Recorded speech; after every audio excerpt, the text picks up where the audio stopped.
I do have skills that make me a nightmare for people like you.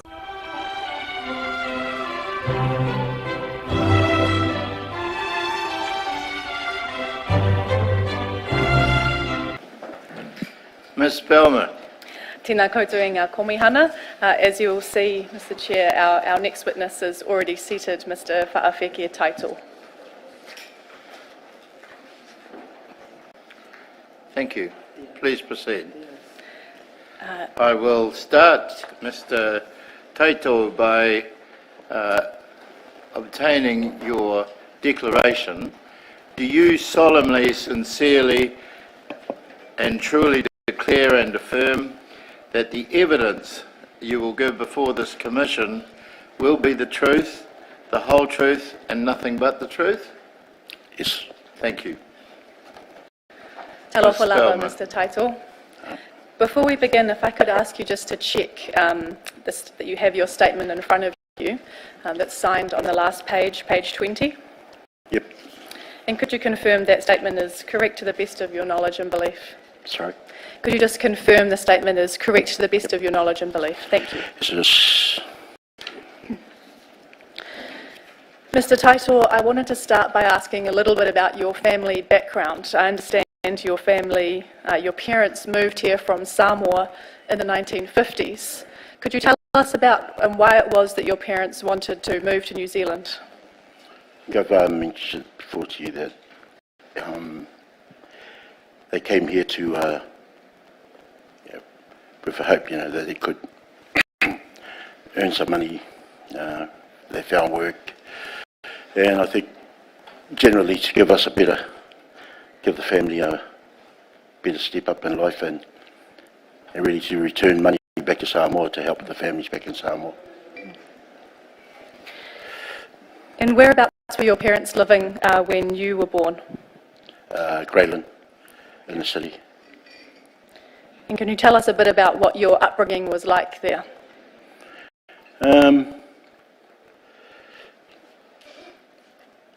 So I was the only boy, and with three sisters,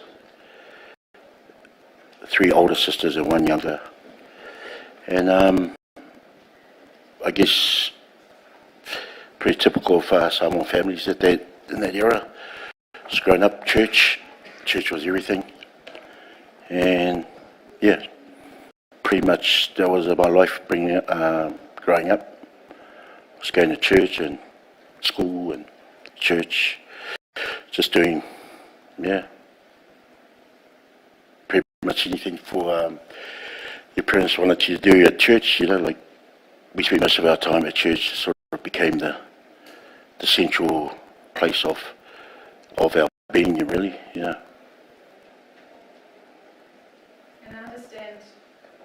I understand you're going to give evidence today about your time as a state ward. Could you tell us a little about how you first came to the notice of social welfare? I suppose for me it was growing up. My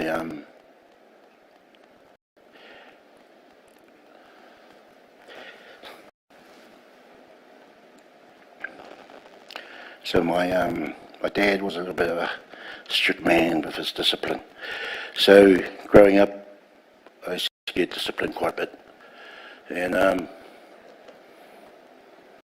so went off for a few years. And as you get older, you get naughty, I guess, and the tidings get worse. And so by the time I got to about 12, 13, I knew what was coming. So I start running away from home, and just running away and staying away, and I guess that's where the social workers, I came into contact with social welfare, and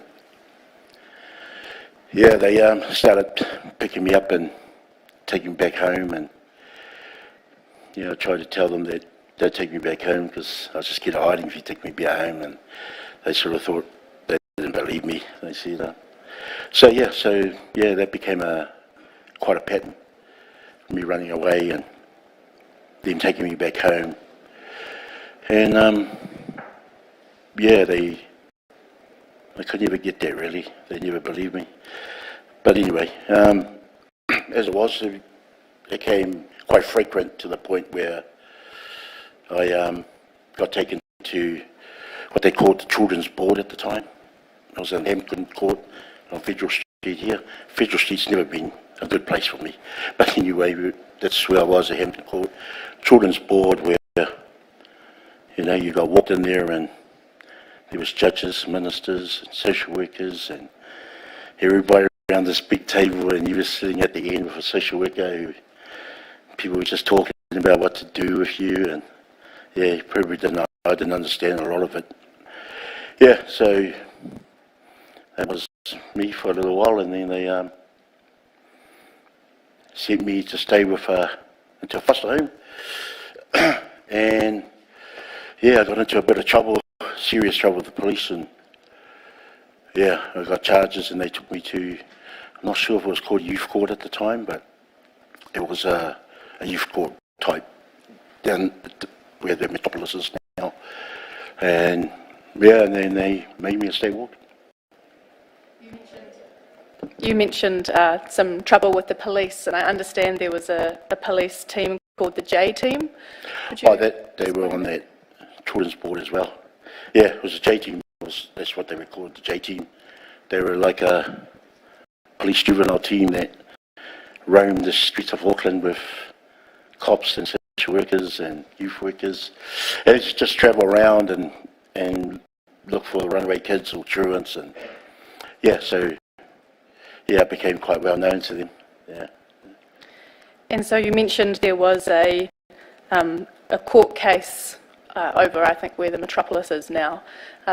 Was that the case where a decision was made about your future? Yeah, so I got picked up by the J team. Can't remember what night it is, but yeah, I ended up in court the next day, and yeah, and then my sister turned up, my older sister, because my father forbade my mum from coming, and so my older sister was there, and yeah, she was. They started talking about me in this courtroom about, yeah, I don't know. They were talking about water state and blah blah blah blah, and then they told them, yeah, the sort of judge said something, and the house master that was next to me said, "Oh, let's just go." We walked out to the span. I says, "Oh, what happened then?" He says, "You're jumping in the van. You're coming to Oiraka Boys Home." And I was like, "Oh, well, we're going home to my mother." It's like, he said, "Nah, you're going to, you're getting your reward of the state then or something under some act."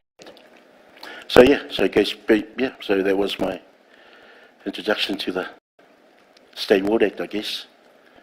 Yeah. So at the hearing itself, did anyone explain to you what that meant, you know, becoming a state ward? And the judge said something about I'm now a ward of the state under section something, and yeah, and said you'll be going to Oiraka Boys Home or something. I remember that, and the housemaster and the social worker next to me told me that, yeah, we're going.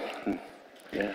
And so when you were being taken to Oiraka in the van, what was that experience like for you, being taken to an unknown place?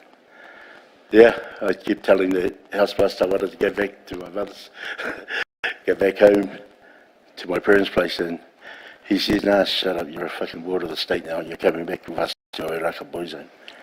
And I was like, "Oh, what? What's that?"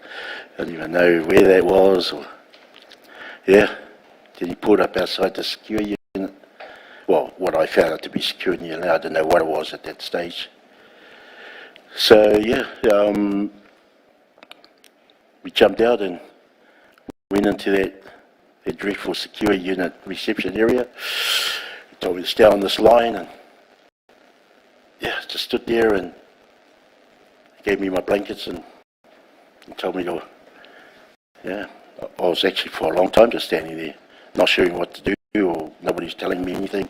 They were doing all this paperwork and filling out forms and stamping this and that, and then they just said, he just said, "Follow me," and we walked to his cell, and big cell door, and they opened it and they told me to get in there. So that was your introduction to All Wairaka. Boys Home, yep, secure unit. In terms of the staff that were at All Wairaka at that time, what was their makeup? Were they mostly Pākehā? Yeah, they were all Pākehās, they were all honkies in the, Pākehās in the, yeah, they were all Pākehās in the reception area anyway. Most of them were, or those housemasters were mainly Pākehās ones I remember. Yeah. And when you arrived, how did you learn what the rules were at All Wairaka? Yeah, they don't give you a set of rules or anything, they're guidelines, they just, I think, not sure what the expectations of, as a kid, what we're supposed to listen, that's, I actually remember one of those Pākehā housemasters telling me, just do as you're told. Yeah, I remember waking up, the night after we arrived, I remember waking up the next day and the door was unlocked and we were told to run around this little yard and secure unit, just to keep running around, just run. Nobody told us how long for or whatever, it was just run. So, yeah, that's what we did. We just ran around this yard and ran around in this yard and kept running around this yard while they were all in the office drinking coffees and shit like that. And, yeah, so we just ran around and I just ran around until at one stage there the housemaster came out. He opened up this cell door at the end of the yard. He opened it up and he just left it open, and as I ran around I realised there was a shower block. And so I just kept running around, there was a towel there, and as he went back into the office, he said, you better hurry up and have a shower because the water will go off any minute now. I didn't know what that meant, so I went into the shower and the shower was on, so I jumped down there and halfway through my shower the water went off. So yeah, so you sort of just had to just dry, and then they don't even tell you what to do after that, so I assumed that we'd go back to our cell, and I was winging out to my cell and I was told over the mic, where you going? Go back to the shower block. So I went back to the shower block and waited, and then they came out and took me out. Yeah, so it was a lot like that in All Wairaka. There was a lot of not telling you anything. And one of the things he did tell me was he pointed to this Māori boy that was in the kitchen doing the food, and he says, he's the KP of this place. And that's Kingpin. He said, he's the KP of this place, and if you don't behave yourself, we'll get him to give you a hiding. So that became quite a common feature in there, is the KP trying to stand over you, intimidate you. And the housemasters there, they love that. They love putting the KP up to that sort of stuff. So, yeah. I'd like to come back and ask you a bit more about the Kingpin culture later, but I know in your brief at paragraph 12 you give another example about blankets and the way, some rules about blankets. Could you just explain what that was? Yep. They have this, they had this way your blankets were folded. I didn't even know this, but the red has to be in line with your sheets, and so they had this special way of like almost like a kid got to tuck in. You got to tuck in your blanket in here, and the sheet has to be blanket, white sheet, then a bit of the blanket, and then at the top was the red with the. Yeah, I didn't know any of that. I just thought you just folded them up, put it at the end of the bed, and And the first time I did it, the screw came in, or the housemaster, he came in and said, he threw it on the ground and he says, do it again, coconut boy. And I said, oh. And I went to do it again, but he took me actually to this guy next door and he showed me the way it was supposed to be. And I still didn't get it, so I instead folded those sheets and tried to do that sheet blanket stuff and put it on, and he threw it again on the ground, and he told that boy next door to show me how to do it, and then I got shown how to do it, and then I did it right. So like I said before, these are the things they don't tell you anything like this. You get it. I think you said what the housemaster called you. Yeah, he called me a coconut boy. Coconut boy. Yeah. Thank you. Just pick it up, coconut boy. Yeah. And that was their favourite saying in there to us. In terms of that, the racist name that he called you, what were there other experiences of racism that you had being a Samoan boy at Wairaka? Yeah. Well, I guess for me, when he was taking me up to the top house, he asked me if I was, he said to me, "Are you, what nationality?" I said, "I'm Samoan." And I said, are you a New Zealander? And I went, "Yeah." And he goes, "So you're a New Zealander now, you're not Samoan?" And I sort of went, "Oh, okay, mate. Yeah, you don't want to answer them back because, a little bit of a, I remember that. I was a New Zealander.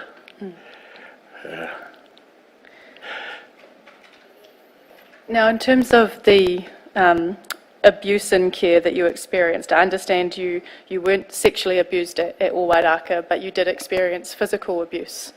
Yeah, well, when they put me up the top, I was there for a few weeks.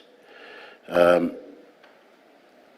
was a lot of intimidation. There was a lot of physical violence, not just to me, or not around the other kids. And one of the things I really hated, if you like, was the way the screws and the housemaster pitted us up against each other. It was so for an example of that, I was in the recreation room, and the so-called KP, the kingpin, I'm not sure whether that screw put him up to it, but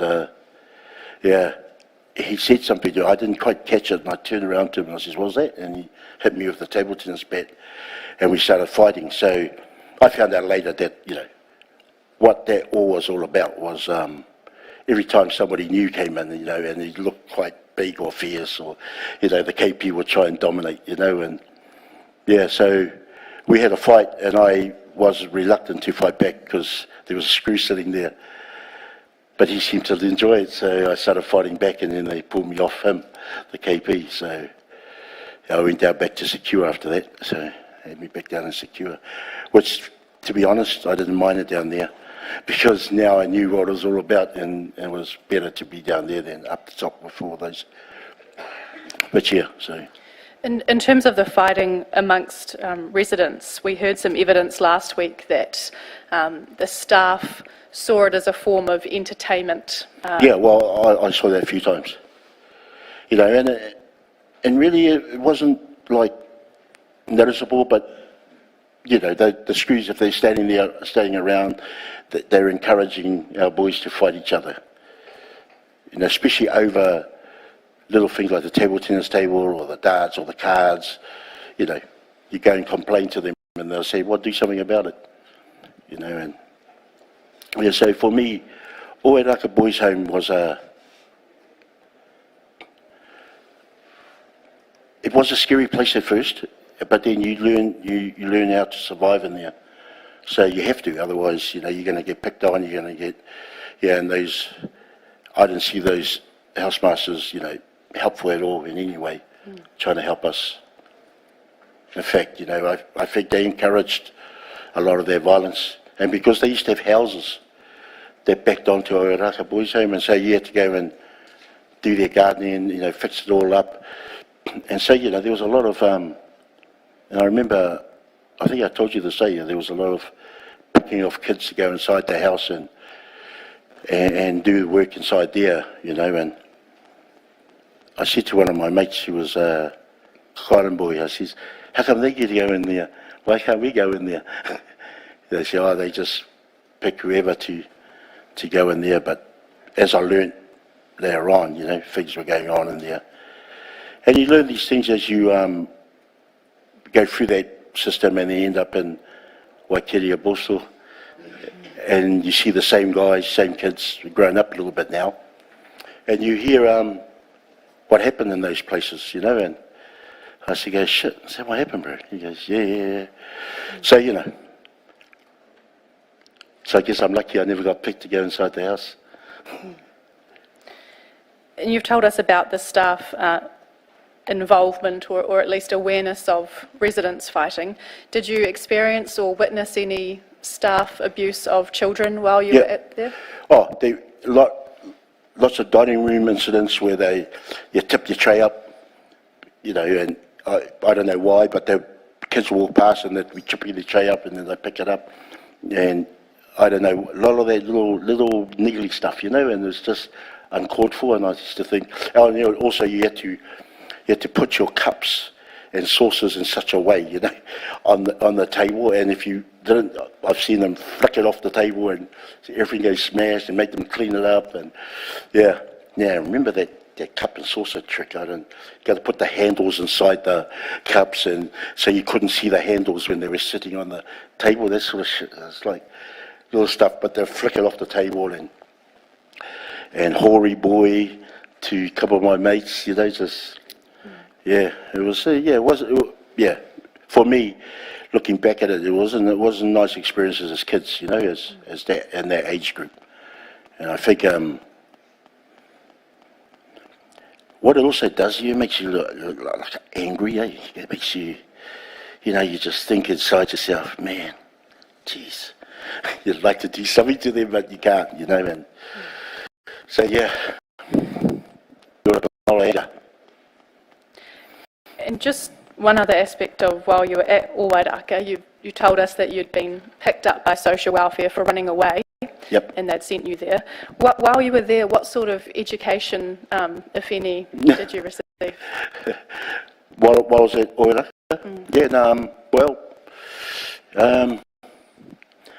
I had a little young mate who knew how to steal cars. He told me how to steal a car. He taught me how to steal a car. He showed me, he drew it, the lock, and all that stuff. And then even in the boys' home itself, he'd go up to these locks and goes, bro, it opens. This is easy to open. And he showed me pictures of it. And you go, oh, yeah, good one, bro. But those are the sort of things you learn in there easily, and it's it becomes a skill you pick up. And so after you'd been at Wairaka that first time, what happened when you left the institution? Where did you go after? I was put in a couple of foster cares, foster homes. They tried to put me in a school, but St. Paul's wouldn't take me, Mount Albert wouldn't take me, so I ended up at Seddon College, and a lovely Samoan woman who knew my parents as well. She was a social worker. She took me in, and while she tried her best for me, school wasn't for me anymore where I wanted to be, and and I guess for me, I got into trouble at school. I really hated teachers, the way they're telling you what to do, and I think for me, to be honest, Wairaka changed the way I thought about things, and it just made me, anybody try to tell me what to do, I just got angry at them, and lots of fights at school, and then in the end, I think it was my third term at Seddon, I burgled the school, and then, it's just went downhill from there. And then they tried to put me in other foster homes around, because there were halfway houses around Auckland here, and Arahanui Hostel was run by B Walk, and they had me in there with my social worker, who, I hated. She put me there because, a lot of foster homes didn't want to take me, and Betty, bless her kind heart, she took me in, but I was young. And so she had to have me close to her in the room, by her room, because the house was just full of gang members, and it was a halfway home from jail to going on the outside. So I did a lot of legs with Blacks and Mob, and I did a lot of foster homes with them, and I became intrigued by them, and I really wanted to be like them, but so that was my foster care. And you've mentioned, obviously, not getting on with your social worker, but what involvement did the social worker have with you at that time? Were there visits? She was, so she gave me my allowance and my clothing chits and my medical chits, and she used to sign all these chits so I can go and buy clothes if I needed clothes. So she would work with the foster home, and they gave me about, I think it was $8 allowance a week or something like that, or something. Yeah. So that was me and my social worker. She only saw me when, she went through the foster period really, and if she came around to see me, she'd come to the house and we'd stand there and just talk, and she goes, if you need anything, just ask Betty, and we'll get the chits in there, and you just come down, or I'll go down to Edau Street down there and go up to her office and, to the counter and just sign forms. So yeah, that was basically my relationship with her, was signing forms and getting my clothing chits from her. And you mentioned that there was the burglary at the school. What happened to you after that? They took me back into Oiraka Boys Home until they could find me another foster care, which was at Betty. So they didn't charge me for the burglary. They arrested me, and I went down to the cops, and then they put me back in Oiraka Boys Home. And then my social worker came to see me actually there and told me that I'll be put into Arahanui Hostel. Yeah, I didn't go up. I didn't go up for any court case with it because nothing got taken. What happened was I found a set of keys, a janitor's keys, and I was going around opening the doors for it. So yeah, nothing was taken at that stage. Yeah. So yeah. And you mentioned just briefly before, Mr. Taito, about the borstal at Waikeria. Sorry? You mentioned about the borstal at Waikeria. When did that come into the story? So Waikeria was at, my first leg there was 78, I think, when I was 16, 17. Yeah, well, that was for, it was police chasing. Yeah, so I ended up in there, and when I went there, that was, I have to say that was really a moment of, this is my life, sort of, this is where I am in life now, and not really knowing what else to do, I got that lag and I went there and I saw a lot of the boys that was at the boys' home with. A lot of them had joined the mongrel mob, some joined the blacks. So, it was it was like, I guess that's what I'll do as well. But I didn't. I didn't join any of those two, but I did join the gang after I got out from there. And could I ask you, Mr. Taito, just to turn to paragraph 22 of your brief? On page 5. Yep. And just tell us a little bit about that, because I think that's what you were just starting to touch on. Well, the Waikeria was 16, 17-year-olds trying to strut their stuff, but it was much, much, much more violent than anything I could imagine anyway, So Waikeria for me was, there was a whole lot of violence going on there, people getting shoved and the screws beating up prisoners, in front of you, kicking them. And so for me, that hardened my resolve to be to be hard, not to be fucked around, basically. And so you have to learn that in there, and that, especially in a place called the classification unit. That's where you go when you first get in there, and you got polished floor on your hand and knees, and you do that all day, all afternoon. They make you shave when you haven't got anything to shave. It was just outrageous, but, looking back at it, I just think, wow, they gave me, they made me really, it instilled in me a violence that, that I carried for a long, long time after that. And everything to me after that was just about violence, yeah. And I understand it was when you were 16 and back in Ponsonby that you started to spend some time with those who you would eventually join the King Yeah. Cobras with. So the cases were happening around in 1978. It was towards the end of that year that local neighbourhood boys, and so yeah, I jumped in there with them, and yeah, by the time my next lag came in '79, I was a patch member, and yeah, fully immersed in that life. And was that your lag at Mount Eden Corrections Facility? Sorry, Was the next lag the one at Mount Eden? Mount Eden was yeah, I was at Mount Eden by '79, 1980, and yeah, it was a men's prison, and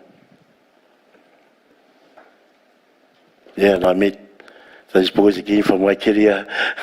A lot of them are, you know, fully into it now, and they were all mates. We all, yeah, so we all made alliances, and yeah, we just become friends, I guess, like everyday people in mainstream life become friends with each other. So do we, you know, we're all young, and yeah, we were looking to make a name for ourselves in that world. So you carry along in that world until, yeah, till things happen. So by the time '81 came around, when I,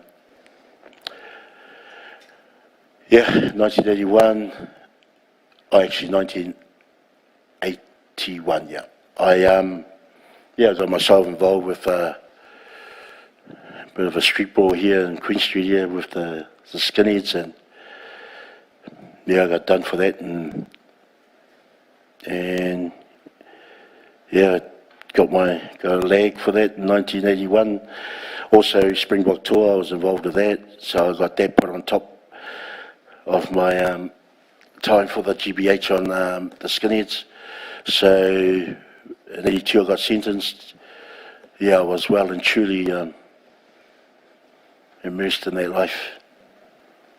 And to be fair, it was the only life I know, yeah. So during your time in prison, how common was it to come across someone that you knew from the boys' homes? Oh, they were everywhere. Yeah, they were.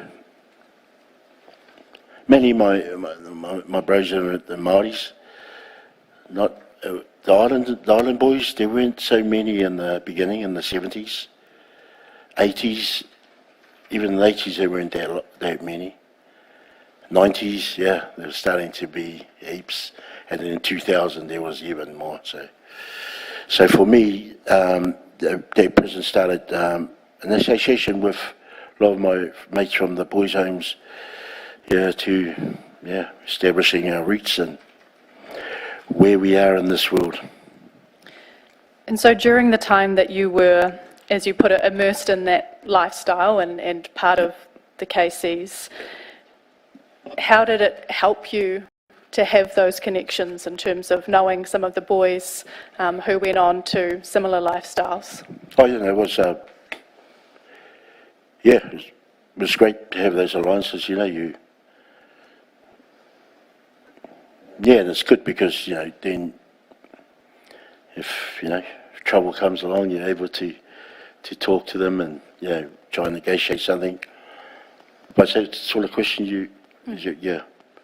So yeah, you learned in that world that, you know, those are good connections to have, and because, you know, we've been through the boys' homes together and now the youth prisons and now we're in the men's prison, you know, it helps you to be more successful, if you like, in that world. Now, I know your life has moved on significantly from that period, but could you just talk us through your journey in terms of when you came out of prison and how you began to make the changes that you have in your life? So my last leg, I got out in 2006 from an 8-year stint for manufacturing meth and all the rest of that supply. And so I got out of that from that leg, and I to be honest, I just carried on, you know, doing what I do best in that world, you know, but moving on to, I think, 2009,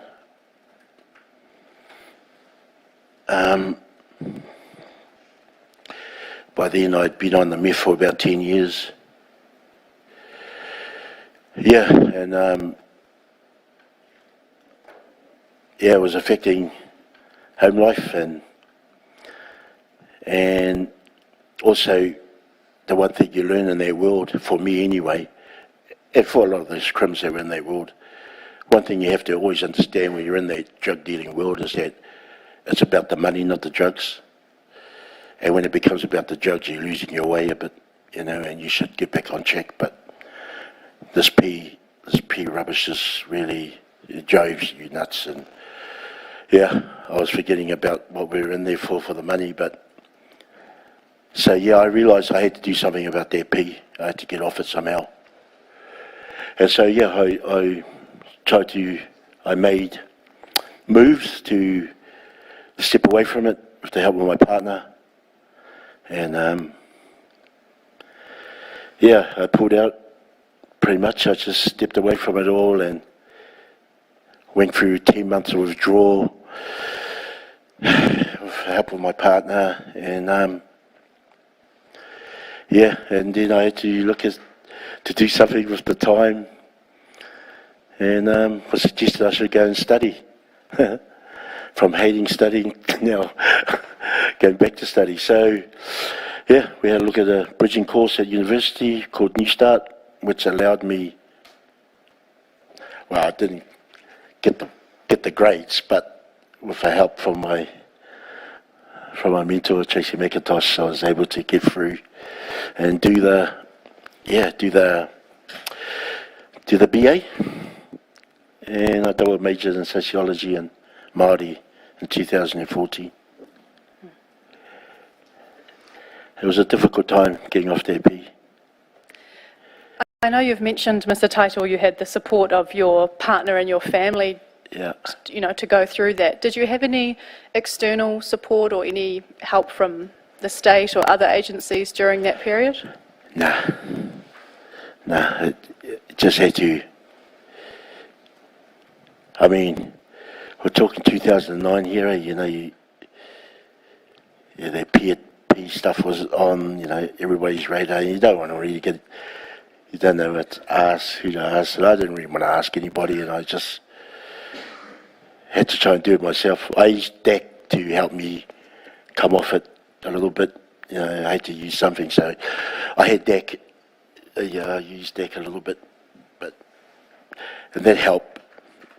And yeah, it was a difficult time living in that world for over 38 years and making those changes. Is gut-wrenching at times. And I know now, Mr. Taito, having completed your Bachelor of Arts at the University of Auckland with the double major you just mentioned, you're now involved in some further research and public speaking and that sort of thing. Is that right? Yeah, so I'm currently doing I'm at the CRIM department. CRIM department.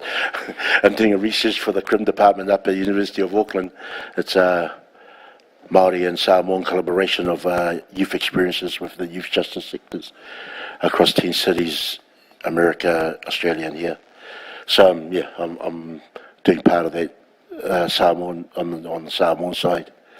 And yeah, I do talking and, you know, speaking around, mainly around trying to help our kids stay away from that. Yeah. I don't know how successful I'll be, but yeah. I wanted to turn now to ask you about the comments you wanted to share about the broader Pacifica experience, and I'm just referring here at paragraph 37 of your brief. I know you've mentioned that your story is not the only story like this. No, it isn't. And I just wondered if you could talk to us a little bit about that time period. So if I could, yeah. Just at 37. Yeah, sure. I guess for me, my story is not unique. Many families, can you hear me? Oh, yeah. So if I can just read from my statement, yeah. Yeah. So many families all struggle with the culture clash in moving to New Zealand. My parents were part of that first wave of Samoans that came to New Zealand in the 50s and the 60s who experienced a big culture shock.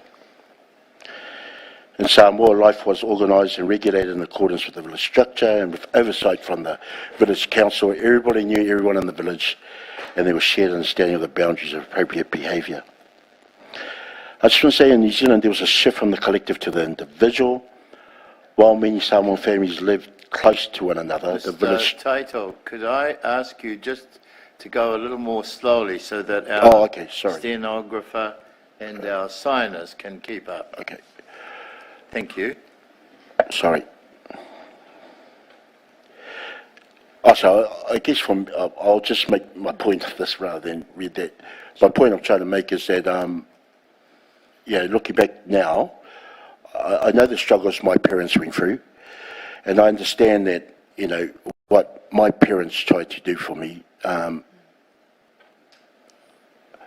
was for the best, that they could do. I understand that the church is a big part of our culture and who we are. Unfortunately for me, I never took that on board, and I guess, my pathway then became different from the rest of my family.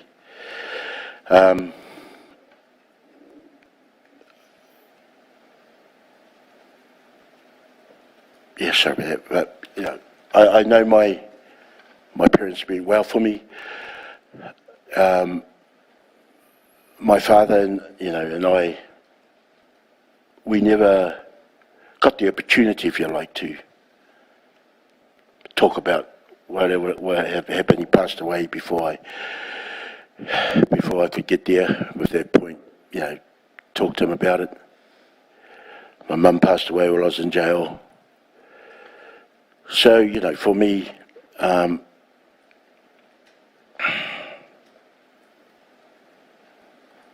understand what they were trying to do for me, and I understand a lot of our Pacific family are the same situation where they tried to come and make a better life for us and help us to get a better education and, but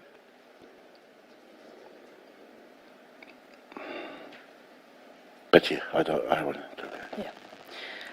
Just speaking more generally, Mr. Taito, I know you've commented in terms of gentrification in the 1980s and what that meant in terms of Pacific families moving within Auckland. Could you... Well, looking back on that, I didn't even, because with being able to go to university and making me understand a little bit more about mainstream society, is that for me, gentrification at that time, I didn't even know what that word was when I went to university, but what I saw in Grayland and Ponsonby at that time, and I said that here, was, we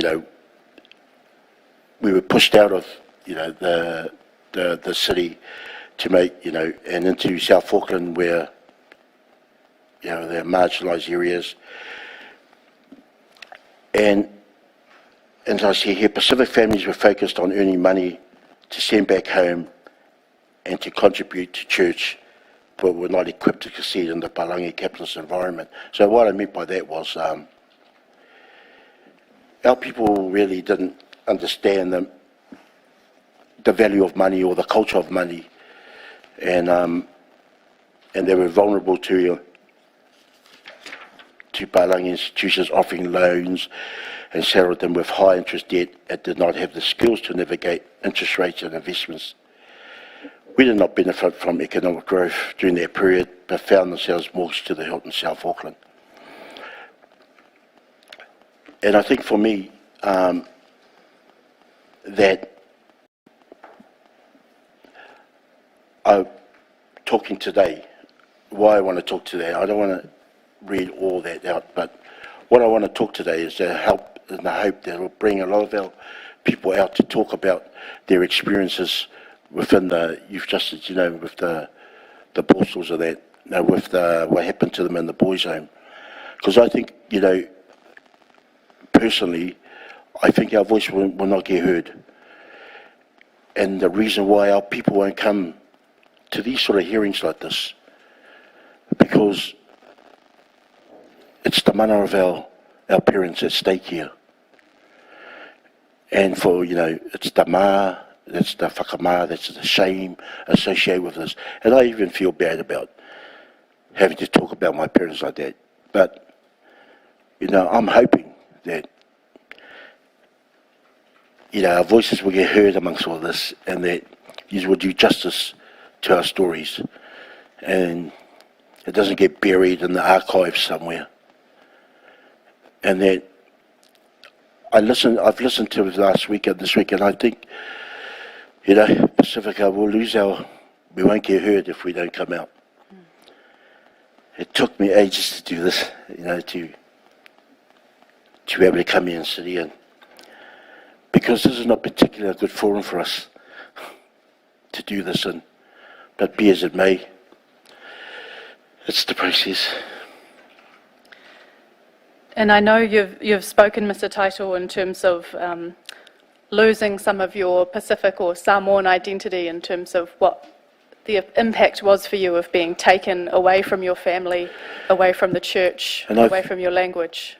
I think that was the greatest injustice that their social welfare system did to me, was displace me from my family. Was, you know, it took me away from, especially my mother. And not so much, and not only for me, but for them as well. You know, there was no explanation to them. In fact, if I remember, they actually said to her that they shouldn't have rung them to report me. I can't be 100%, but I'm sure that's what my sister said. The social welfare said that to her, to my mother. For me, it's I do this because I want our people's voices to be heard, and you know, and there was some traumatic stuff that went through some of the kids I know. And I remember, you know, a couple of them were sexually abused in Koitere and Hokio, especially some Cook Island boys. And I remember I was in Waikeria, the boys around me, you know, saying, "Oh, see that guy there? He got a thing that," you know, and that's 20 years later. I'm doing a lag up at Maxi, and that same kid, he's a man now, and he's walking around, and people still saying that, you know, and the impact on those boys, you know, is just. And we laugh about it in jail at the time, you know, because we're supposed to be staunch and, you know, but it's not a good thing, you know. Everybody knows you in jail and knows what happened to you by those pricks down at Hokio, and, you know, we all know, we all heard the stories, everybody knew. All the kids at Waikeria, we all knew. So, oh, he's one of them, he's one of them. And they carry that scar throughout all their legs. Yeah. And sometimes you want to help them, but you can't, because the environment tells you can't. You can't. It's just got to be staunch. So, yeah. And you mentioned, Mr. Taito, this is just the last point I wanted to ask you about. One of the impacts, you mentioned being staunch, and you've described in your brief an impact of being taken away from your family was losing the ability to love. And I just wondered if you could share that thought with us. I remember talking to you about this, and I've actually thought about it over all the periods since and I wouldn't mind just touching on that. And one of the things I have to say that, you know, being in that world is that, especially if you want to be a staunch in that world and you want to be the man, you lose your compassion to be compassionate, you know, like everything is violent, everything, you know, or everything is like, you just can't hold your girlfriend's hands, puff there. So the thing is that what I'm trying to say is that over the years I was in that world, I realised, I lost the ability to love, the emotion to be connected to, and yeah, and for me was, it was a lot of us, a lot of the kids in their world, don't know how to love. They don't know what it means to be loved. They don't know how to love back. And for me, even with my kids, I have five sons and 17 grandchildren, and if I didn't step out from their world, I wouldn't know how to love them either. I was an absent parent, fatherhood for most of my boys' life.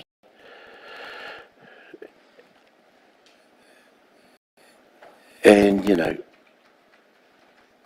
they've all been to jail too, and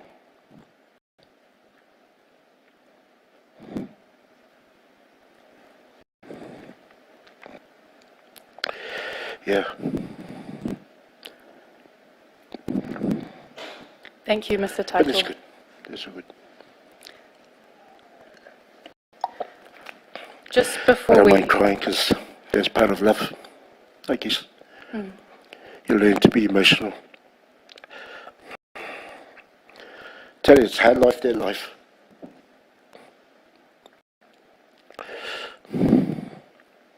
But I've learned to come to terms with, I'm at peace with myself now, and it's about what I'm doing now for them which matters the most to me. Yeah. Before we come to the end of this main part of your evidence, I just wanted to give you the opportunity if there was anything else you wanted to share with the Commission. You've given us so much already. Yeah, I think I said before about the hope of this inquiry, is that it doesn't get buried like the Taito report, but, I hope, my hope lies in that we air our story to you, and it actually doesn't sit somewhere growing dust, and that we're able to help, especially for me, for our Pacific youth, because while I'm in the mainstream world now, I've got a lens into that other world, and our Pacific youth have been used, and I despair at what I see in that other world, especially with the 501 coming over and just turning our kids into killers, and it's not good. It's not good. And I hope that, by doing this today, and that we can change things for them, I guess, It's about me, Julia. I want to thank you for not only coming today and giving your evidence, but for doing it in such a way that honours the people that you're speaking about. So thank you for that, Mr. Taito. Kia ora. Thank you, Ms. Bellman. Thank you, Mr. Taito. I'm now going to ask whether any other of the lawyers who are present, if they wish to ask you any questions. Sir, and I'll just note that Ms. Sykes has spoken to me about that, and I understand does have some questions, but none of the other council have indicated they do have questions for Mr. right. Taito, just to let you know. Ms. Sykes.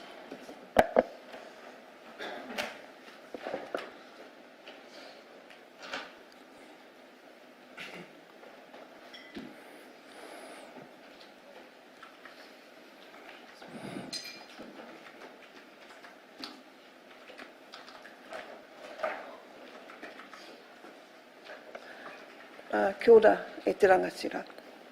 Ko ro te wā i tūtaki ai, engari kei te kōtakunga ka e whakarongo ai te mamai i o kōrero mō tūpuna mō whānau, mō tamariki.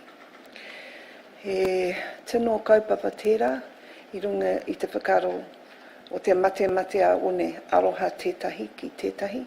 I runga I taua tuāhutanga, kei te mihi atau ki a koe.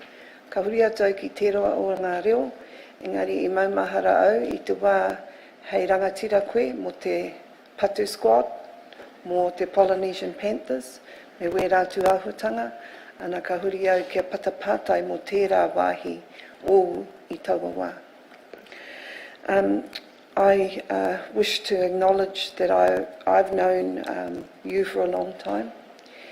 I was very moved. There's a two-way saying that mate a one, aroha from love, one to the other, is the foundation of all families. And I felt that inspiration, your evidence this afternoon. But I want to take you back to a part of your brief that you didn't really elaborate on. And that even though as young as you were as 17, you were one of the leaders at that time, following the release of the Pua o Te Atutu reports and other matters after o Wairakau, to do things about that. You were a leader in the Patu Squad in the challenges during the Springbok tour and in organising Pacific communities and Māori communities' commitments to Te Tiriti o Waitangi. You were also a leader in the Polynesian Panther efforts to find ways to prevent this from happening. What you've just described. And I think my question is, and I can ask a big question or small ones, is what went wrong despite all those efforts in the late 1970s and the 1980s? When you were a young man, you were 17 and 18, to try and get the step change that you've talked about. What went wrong? Why didn't that happen?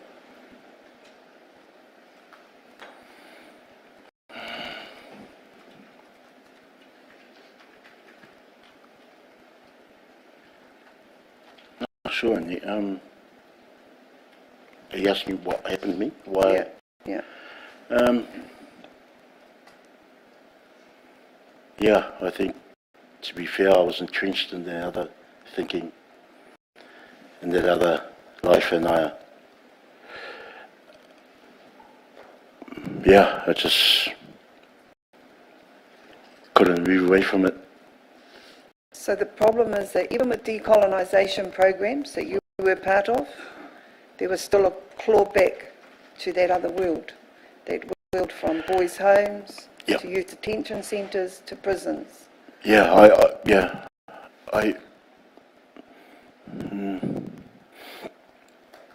Because you were part of decolonisation programs during that period, weren't you, well, Vicky? I didn't even know what there was at that stage, you know, it was just, I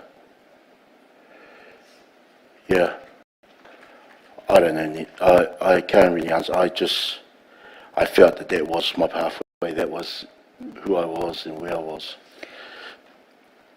Earlier last week, we heard evidence how the Pacific identity was getting lost, both in the recording of the way men and women go into the institutions, and even in the statistical analysis after. Can you remember when you went in, if there were many other Pacific Island community or members of whānau in o Wairaka, what to go through each of the institutions you've described? Were there many there? Yeah, there was just a sprinkling of them. There was, but are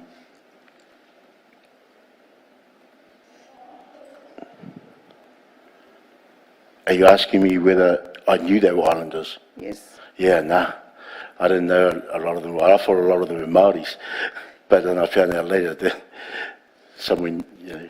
So there were no particular programs on identity, and there was no particular processes to secure an understanding of your identity in any induction process?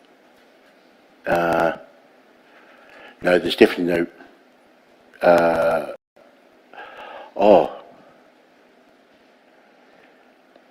Are you asking how we were identified when we went in? Yes. Oh, right. Yeah, no, we were just the other. What do you mean the other? Can you Yeah, tell me what? if you're not a New Zealander or Māori, you were just the other. So you were labelled as other? Yeah, I was, yeah, that's all we were. And some of you would have been Māori, Pacific Island, Māori Samoan, Māori Niuean, or all three, Māori Niuean Samoan. What happened to those particular, how did that identity Oh, well, be dealt with? yeah, your other. That's how they were put down as. Were there any specific courses offered during that time for Pacific Islanders and while you were in Wairaka? Any Sorry, particular, any courses? Oh, no. No, there was nothing. No courses in Oiraka or Waikeria, really. No, nothing. Were there any Māori courses? No, not that I know of, no. So the only thing that was offered was a monocultural approach to participation in your day-to-day life. Yeah. Pretty much we just, yeah. Were there any wardens or people, caregivers for you who were familiar with Samoan? No. Were you able to tell us, was there any what were the proportion of those working there were of Pacifica or Māori descent? Where Oiraka working Yeah. there? Geez, if there were any of them, I never recognised any of them. I never recognised any of them as Māori or Pacific Islanders. They were just Pākehās. Yeah. Can we go to Waikeria? By that stage, when you'd gone into that and you talked about it, was there a different emphasis, remembering that we're moving from late 70s to early 80s? Yeah. Things are happening in the community to try and understand cultural identity. Did anything trickle down into the way things happened in the Waikeria institution after you? No. Yeah.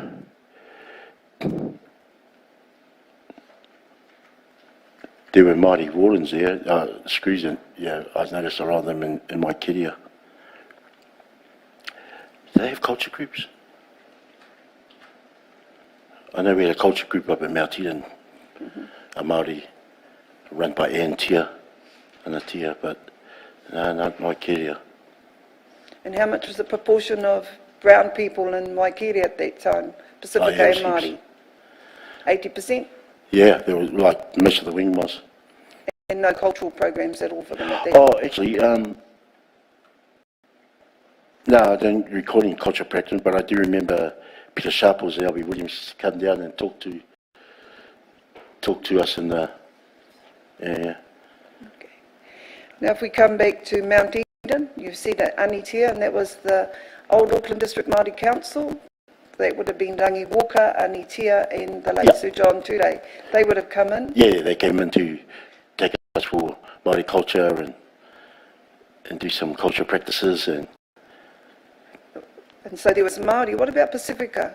Given your brief very much highlights the importance of the church in whānau, was there opportunities, in this stage we're looking at about 1980s, Yep. were there now the inclusion of important leaders from the church coming to visit you in Mount Eden?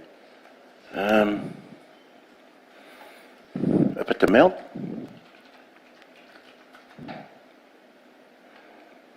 No. So by this stage you'd been through the system nearly 15 years, and there's Sorry? by this stage, it's about 15 years since you've been through the system, Yep. and no cultural support from from Pacifica whānau, no cultural or participation from the church. No. So we go to Paremoremo. Go to Right. So now we're into the 90s. Yeah. And what Now- happened there by then? What's happening in the 90s? In Paremoremo, there's a churches on Sundays, and yeah, now they've got some church groups coming in for Pacific Islanders. Yeah, and now they've got a few courses, cultural courses like Saili Matangi starting, it's the anti-violence program, they're starting that. So my last question is, given all this Treaty of Waitangi ascendancy from the 80s to the 90s, why do you think it took nearly 25 years before we start seeing Pacifica culture actually identified as an important part to be incorporated into prison programs? Why do I see it as important? No, why did it happen? Do you think, are you able to help me understand why it suddenly starts happening in the 90s? What happens there? Because I think, yeah, a lot of our people were coming in. So you'd gone from being a smattering at Wairaka, of not many of you, Yep. to significant numbers in the 1990s. So in 1980, when I was doing my leg there for the Springbok tour and the GBH, out of 420 inmates in the yard, I think there was only 14 of us, Pacific Islanders of Pacific Island descent. By 1990, when I was doing my legs in 1990, there was like, geez, there was a 14 in one unit. So, yeah, significantly increased. And you said in your evidence, one of the things we have to look very carefully for in here is the linkages to poverty and the loan sharks. Yeah, I did say. And all of those matters. Yep. And that happens in the 80s and the 90s period especially, does it? Yeah, it did. Following privatisation and neoliberalism? Well, now that I know about neoliberalism, yeah. And, Yeah, absolutely. and we're talking about loss of jobs and a whole lot of things that occurred in the state sector in the 1980s as well. And from your own personal experience, did that impact on your family? Yeah, it did impact on my family. How? Loss of jobs. My sister had to move to Australia to try and, you know, better herself. And, yeah, things like that were happening. Lots of my family went to look for better opportunities elsewhere. Now, the last section that I want is racism. Now, you talk about the racism between the state care, those with responsibility. Was there racism between Māori and Pacifica communities inside these institutions? And how was that dealt with? Yeah, there was. Can you give me some examples? Of Racism between each other. Yes. Okay, so in Kiria, I was bunked up with the first guy I was bunked up with was a Māori guy and he said to me, "Oh, bro, you're Māori?" And I went, No, I'm Samoan. He goes, "Oh man, there's you bungas up there, in Auckland now." And I'm like, "What you say, bro?" Bungas, what the hell's bungas? So yeah, it was those little things like those sort of kōrero going on in jail, and also a lot of our island boys in the 90s were a little bit jealous, if you like, of what the Māori programs were getting, and they wanted more for themselves. So I guess that sort of thing. It was happening in there.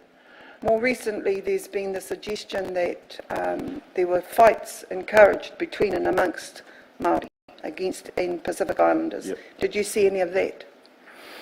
And when I say it was encouraged by prison staff.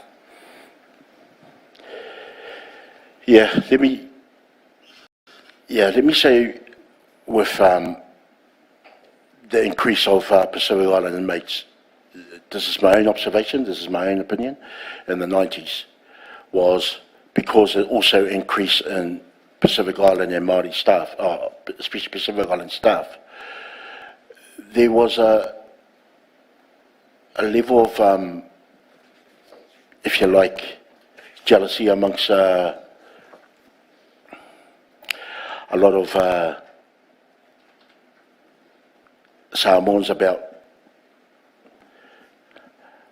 what Māoris were getting, and so some Pacific Island would go to their own officers and complain to them and moan to them about what was going on in there.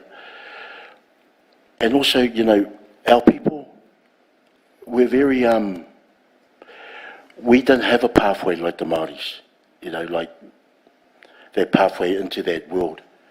And a lot of our people are very religious people, even in jail. And so they see things being done wrong in jail, as far as they're concerned. They felt the need to tell officers about it. And there was some of the dramas that were happening in jail at the time. And in going forward, I think the last question, in terms of this racism, what kind of strategy should we be doing? Firstly, to educate the values between and amongst prisoners, but structurally within the prisons as well, to change that. Oh. Like, I think it should introduce programs in jail that,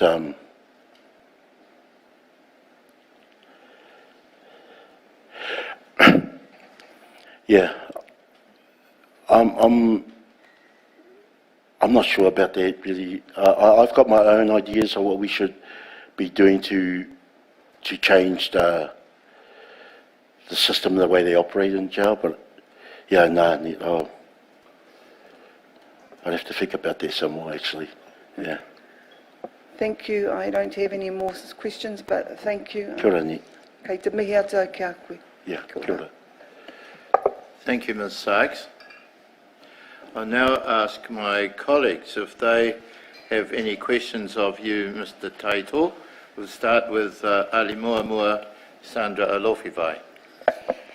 Whawheti Taito, whatalofa atu pa ia mai mamalu ma lau tangata, whatasi ma o mātua, ma lau ainga lau tele.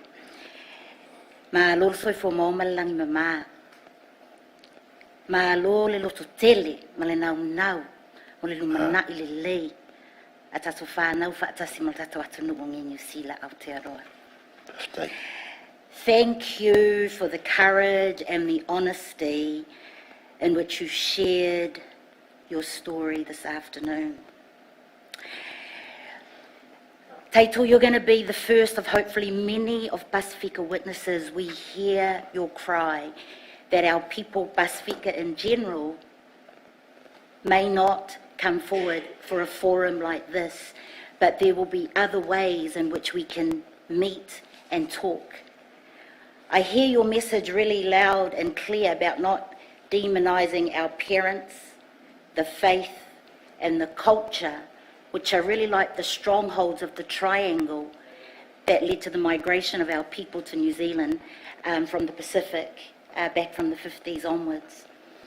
There are lots of questions I want to ask you, but I want to limit them really to what I believe I think you could have a lot of input for us. And I want to just start really with the comments you made around your parents, the sacrifice that they made, and you're not understanding that until many, many years later.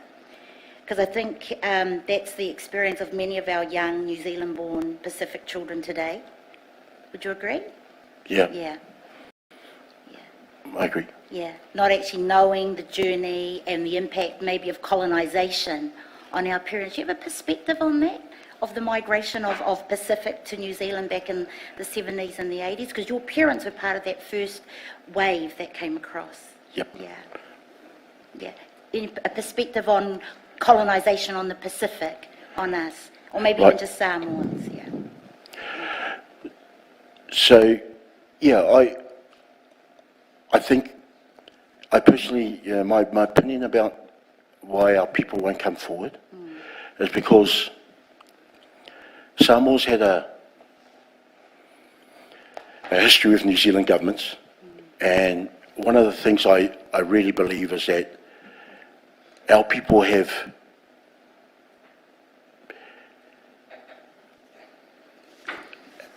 really feel a benevolence to the New Zealand government, and in that context, if you think about the way they colonised our country right up until they gave us back our independence, and then they offered us jobs during post-war, and then my parents were one of the first wave that came here. So I think all that, getting a job, being able to send money back, I think they show, a real respect towards the New Zealand government, and so therefore, for me, it would be hard to get our people up here, especially in that era, 1950s to 1999, to speak against the New Zealand, the state, the New Zealand government, the government that, and I think rather than it being about the experiences they've had, I think it's about their respect for their parents, you know, and not wanting to cross that line, if you like, yeah. Because one of the things that comes out really clearly in your narrative was the impact of shame.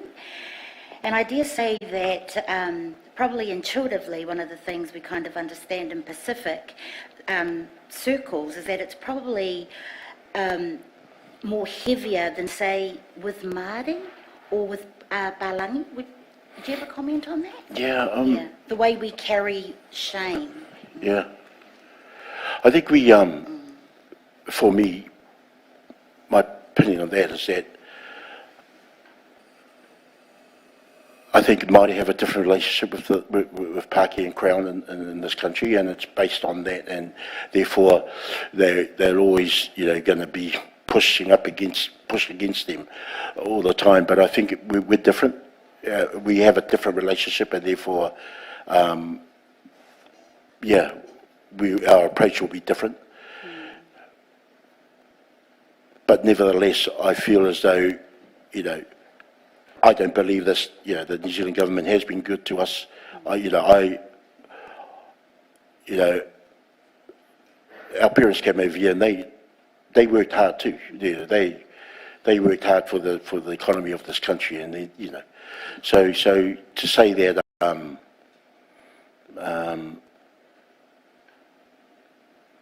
try to get our people out of that headspace about don't feel as though that we owe this government anything. You know, we should come out and tell our stories and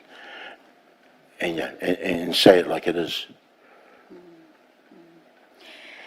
Because one of the theme that's coming out of your stories, and we've heard this earlier on last week in the evidence that was given as well around the poverty cycle, was that New Zealand was considered as a land of milk and honey for many Pasifika families.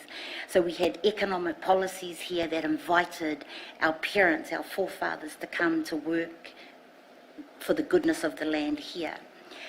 But the policies in New Zealand didn't support our Pasifika mindsets and our structures and our value system. Right. And so I think that's what you talk about when you talk in your evidence, where you say we didn't make the transition because of the culture shock was so big. Yeah, and I think, sorry, because I can't hear, so I'm trying to read the questions.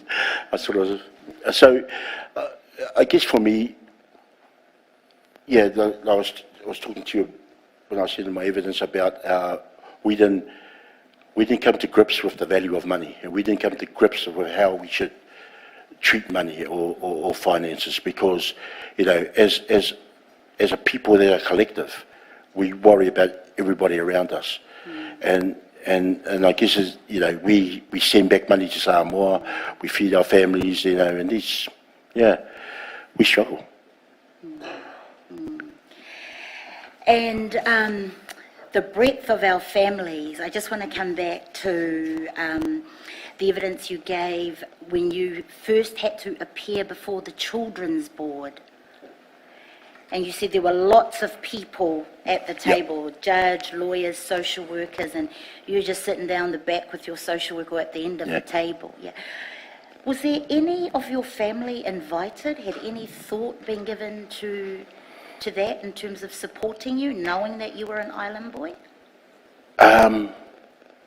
No, I don't know if they were invited or not, but they weren't there. Yeah, no. And did you have lots of family in New Zealand at the time? Yep. And Graylin? Yeah. And when you were in Owairaka, was there any encouragement from the staff for you to be in contact with your family? Oh, no. Did you want to contact them? Yeah, I was,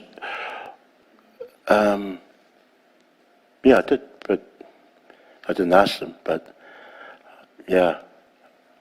Actually, yeah, I remember thinking, hey, should I say that to that housemaster?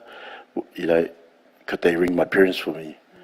He kept saying I was a state ward now. And, oh, yeah, he said, your parents are the state ward, the state. Yeah, I think he did that, actually. Yeah, no, I didn't, yeah, I just, yeah, as a kid, you don't even know whether you can ask them that or not, whether you can ring your mother. So you go in feeling like a young Samoan boy? In there? Yeah. Yeah. When you first went in, you knew your family, you knew your values, Yeah. that you were raised in the home.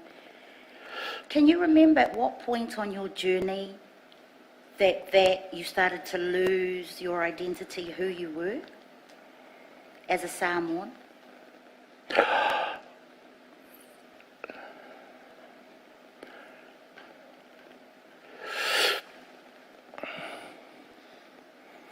Yeah, not sure about that either.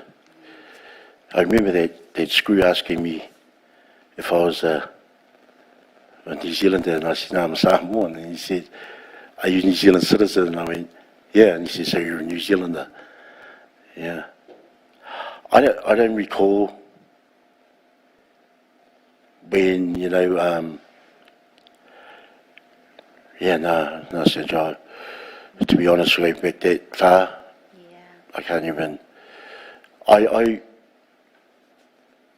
but I do remember, I don't want to keep calling myself a Samoan because of that coconut, people, yeah.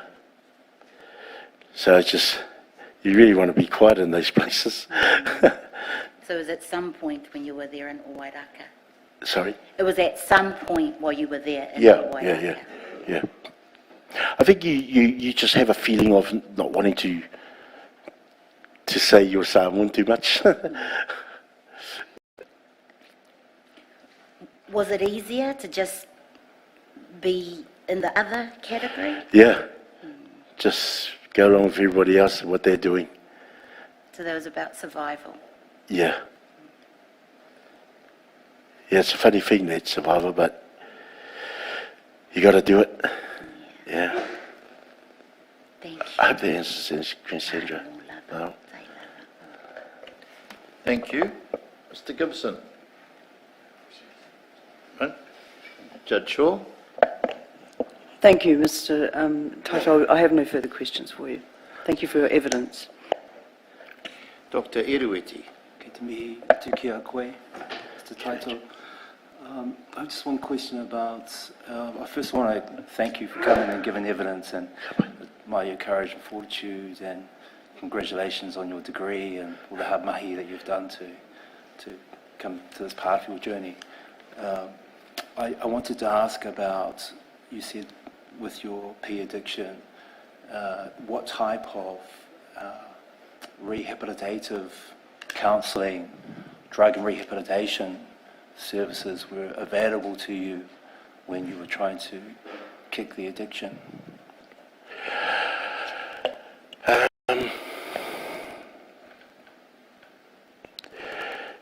Yeah.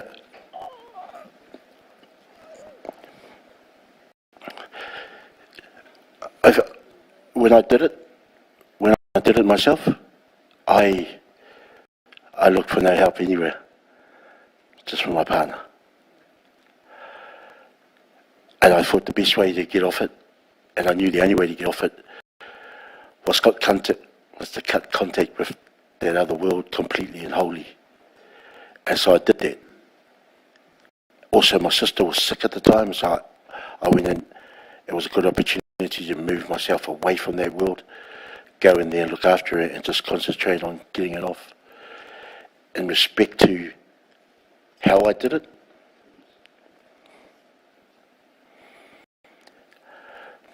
yeah, I just went for walks each day, and yeah, and just it's a hard thing. I don't want to. This was probably not the forum to talk about P addiction, but I have my own views on that, and now we can get off it. But I was a heroin junkie in the 80s, and I tell you, the P was the worst. P was 10 times worse coming off. And I think strength of mind is a biggie. And I wasn't sure about whether there was counselling or out there for, the P addiction. And quite frankly, I didn't want to tell anybody that, you know, I was doing that. I was leaving the world and going to the mainstream. Yeah. It's a, just to answer your question, Andrew, it's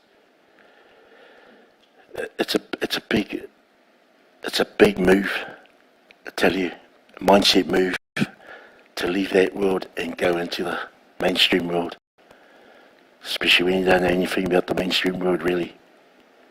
Yeah, it's people can talk about our experiences, academics can put in logic to it, but you can never feel the pain in that world. You know, it's a different experience. Yeah. Go ahead, Andrew. Mr. Taito, I don't have any questions of you myself. I want you to know, and I think all of my colleagues understand how difficult it is to talk about these things, and you're very greatly respected for what you've said. Thank you.